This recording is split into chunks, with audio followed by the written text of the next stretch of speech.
Hello दोस्तों, नमस्कार। स्वागत है आप सभी का अपने चैनल साहित्य ज्ञान धारा में। आशा करती हूँ आप सभी लोग स्वस्थ होंगे और मन लगाकर अपनी पढ़ाई में लगे होंगे। कवियों की श्रृंखला में आज हम लोग देखेंगे नाभादास जी के बारे में। तो बिना किसी देरी के शुरू करते हैं आज की क्लास को। नाभादास जी का समय 1570 से लेकर 1660 ईस्वी के मध्य माना जाता है। नाभादास जी तुलसीदास जी के समकालीन राम भक्त संत थे। नाभादास जी के गुरु अग्रदास जी थे। नाभादास जी की प्रसिद्ध रचना भक्तमाल 1585 ईस्वी की है। इसमें 200 भक्तों का जीवन चरित 316 छप्पयों में है। नाभादास जी ने भक्तमाल की रचना भक्ति का प्रचार करने के लिए की थी। वर्तमान में यह ग्रंथ ऐतिहासिक जानकारी लेने के लिए महत्वपूर्ण है। आगे देखते हैं।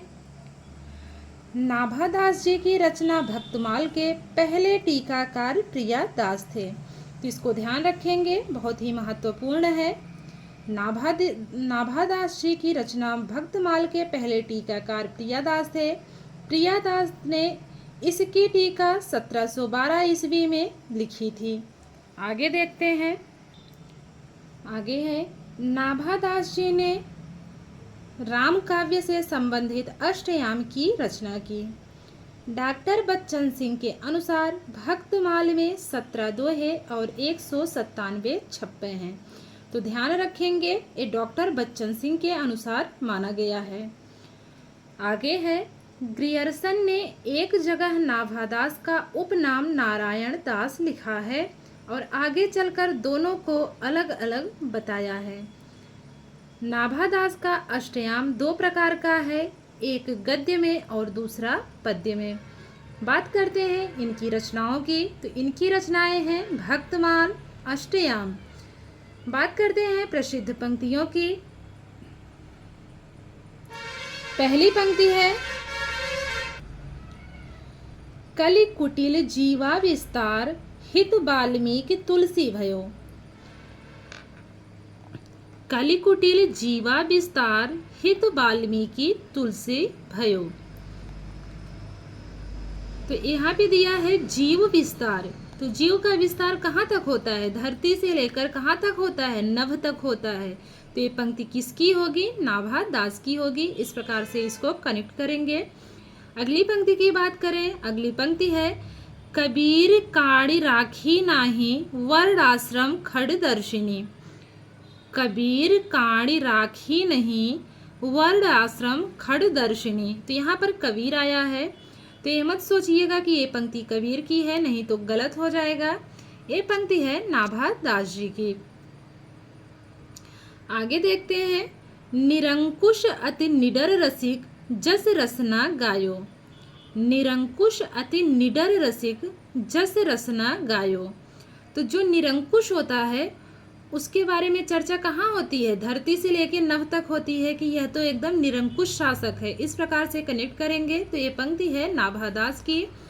और इन्होंने ये पंक्ति किसके लिए बोली है? तो मीरा के लिए इन्होंने बोला है।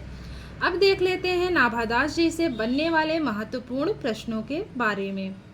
पहला प्रश्न है, नाभादास का जन्म कब हुआ? ऑप्शंस है 1576 ईस्वी, 1567 ईस्वी, 1565 ईस्वी या फिर 1570 ईस्वी। तो जो इसमें चौथा वाला ऑप्शन है 1570 ईस्वी बिल्कुल सही है। नाभादास जी का जन्म 1570 ईस्वी में हुआ। अगला प्रश्न है, नाभादास जी किस काव्य धारा के कवि हैं? ऑप्शंस है भक्तिमाल, रीतिबद्ध, रीति सिद्ध, रीति मुक्त। नाभादास जी किस काव्य धारा के कवि हैं? तो भक्ति काव्य धारा के कवि हैं। तो यहाँ पे क्या होगा? भक्ति काव्य धारा के कवि हैं। आगे देखते हैं, नाभादास जी के गुरु कौन थे? कबीर, अग्रदास, ध्रुवदास या फिर मिस्किन दास। तो नाभादास जी के गुरु अग्रदास जी थे। ये जो दूसरा वाला ऑप्शन है बिल्कुल सही है। बढ़ते हैं अगले प्रश्न की तरफ। अगला प्रश्न है, नाभादास जी की प्रसिद्ध रचना भक्तमाल में कितने भक्त कवियों का जीवन चरित है? आपके सामने ऑप्शंस हैं 105, 172, 200 या फिर 205। तो जो इसमें तीसरा वाला ऑप्शन है 200, ये बिल्कुल सही है। नाभादास जी की प्रसिद्ध रचना भक्तमाल में 200 भक्त कवियों का जीवन चरित है। अगला प्रश्न है, भक्तमाल की रचना कब हुई? ऑप्शंस है 1596 ईस्वी, 1597, 1595, 1585। तो भक्तमाल की रचना 1585 ईस्वी में हुई। बढ़ते हैं अगले प्रश्न की तरफ। भक्तमाल में कितने छप्पे हैं? ऑप्शंस हैं 205, 400, 316 या फिर 200। तो भक्तमाल में छप्पयों की संख्या 316 है। तो ये जो तीसरा वाला ऑप्शन है बिल्कुल सही है। अगला प्रश्न है, भक्तमाल के प्रथम टीकाकार थे रामचरण सहाय, प्रियादास, रामप्रिय सहाय या फिर हरिदास। तो भक्तमाल के प्रथम टीकाकार कौन माने जाते हैं? प्रियादास माने जाते हैं। तो जो दूसरा वाला ऑप्शन है ये बिल्कुल सही है। बढ़ते हैं अगले प्रश्न की तरफ। अगला प्रश्न है, प्रियादास ने भक्तमाल की टीका कब लिखी? ऑप्शंस हैं 1712 ईस्वी, 1717 ईस्वी, 1715 ईस्वी या फिर 1770 ईस्वी। तो प्रियादास ने भक्तमाल की टीका 1712 ईस्वी में लिखी। तो जो पहला वाला ऑप्शन है ये बिल्कुल सही है। अगला प्रश्न है, किस आलोचक के अनुसार भक्तमाल में 197 छप्पे और 17 दोहे हैं? आपके सामने ऑप्शंस है डॉक्टर बच्चन सिंह, डॉक्टर रामकुमार वर्मा, मिश्र बंधु या फिर आचार्य शुक्ल। तो जो इसमें पहला वाला ऑप्शन है बिल्कुल सही है, डॉक्टर बच्चन सिंह। तो डॉक्टर बच्चन सिंह के अनुसार भक्तमाल में 197 छप्पे और 17 दोहे हैं। बढ़ते हैं अगले प्रश्न की तरफ। अगला प्रश्न है, नाभादास जी के अष्टयाम में किसका जीवन चरित है? श्री कृष्ण का है, शिव का है, राम का है या फिर ब्रह्मा का है? तो नाभादास जी के अष्टयाम में राम का जीवन चरित है। तो जो ये तीसरा वाला ऑप्शन है बिल्कुल सही है। देखते हैं अगला प्रश्न, निरंकुश अति निडर रसिक जस रसना गायो पंक्ति नाभादास जी ने किसके लिए लिखी थी? ऑप्शंस है कबीरदास, तुलसीदास, सूरदास या फिर मीराबाई। तो इसमें चौथा वाला ऑप्शन है मीराबाई, ये सही है। निरंकुश अति निडर रसिक जस रसना गायो। तो ये पंक्ति है जो है इनकी नाभादास जी की, और इन्होंने लिखा किसके लिए है? तो मीराबाई के लिए। अगला प्रश्न है, इनमें से कौन सा ग्रंथ भारतेंदु ने लिखा है? ऑप्शंस है उत्तरार्ध भक्तमाल, भक्त नामावली, भक्तमाल या फिर नव भक्तमाल। तो जो इसमें चौथा वाला ऑप्शन है नव भक्तमाल बिल्कुल सही है। अगला प्रश्न है, इनमें से कौन सा ग्रंथ भारतेंदु ने लिखा है? आपके सामने ऑप्शंस हैं उत्तरार्ध भक्तमाल, भक्त नामावली, भक्तमाल या फिर नव भक्तमाल। तो जो उत्तरार्ध भक्तमाल है ये भारतेंदु ने लिखा है।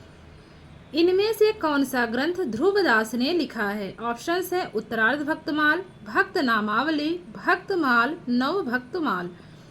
तो जो इसमें दूसरा वाला ऑप्शन है भक्त नामावली, ये ध्रुवदास जी ने लिखा है।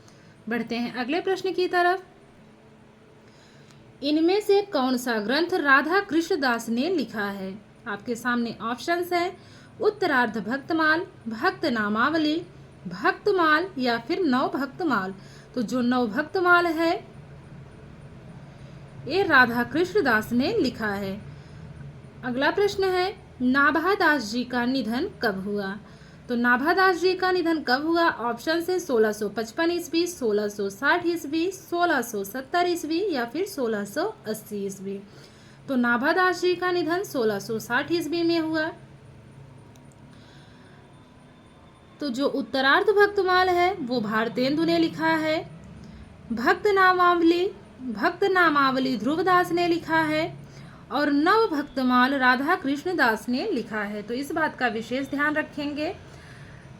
तो आज की वीडियो आशा करती हूँ आप लोगों को पसंद आएगी। अगर वीडियो अच्छी लगे तो वीडियो को लाइक करें और कमेंट करके ज़रूर बताएं कि वीडियो कैसी लगी।